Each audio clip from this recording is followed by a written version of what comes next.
ఇప్పుడు పెళ్లి చేసుకోవాలని తాళి తీసుకొని చూపిస్తున్నారు.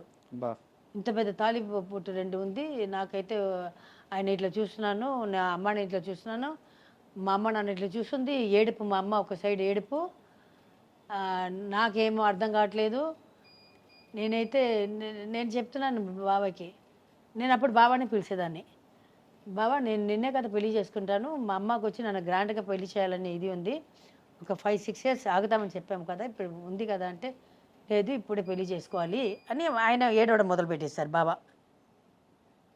ఏం అర్థం కాలేదు. మా అమ్మ ఏమో కోయని ఏడుస్తుంది. శ్రీహరి గారు కూడా ఇచ్చారా? ఏడుస్తున్నారు. నేను చేసుకోలేదు, ఇప్పుడు వద్దని చెప్పితే ఆయన ఏడుస్తున్నారు. సరే నాకు ఏం అర్థం కాదు. సరే వెళ్ళి ఒక కరుగమణి ఉంటుంది కదా, బ్లాక్ పూసలు, నల్ల పూస,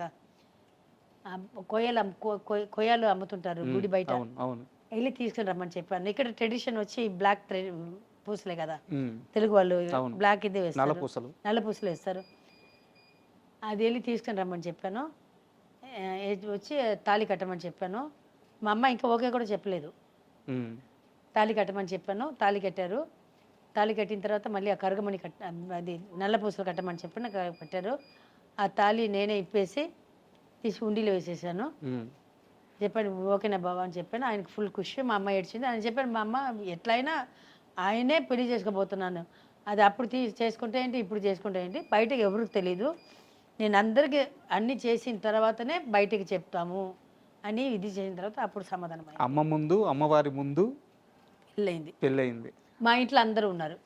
నా సైడు మా అక్క, మా బావ, మా అల్లుప, మా అన్న, వదిన, మా తమ్ముళ్ళు, మా చెల్లెలు, తమ్ముళ్ళు అందరూ ఉన్నాము. మాకు చుట్టాలు ఒక 2-3 ఉన్నారు. ధనక అని ఒక అక్క ఉంది, ధనక, మేమందరూ ఉన్నాము. వాళ్ళ ముందు వాళ్ళందరూ ఉన్నారు.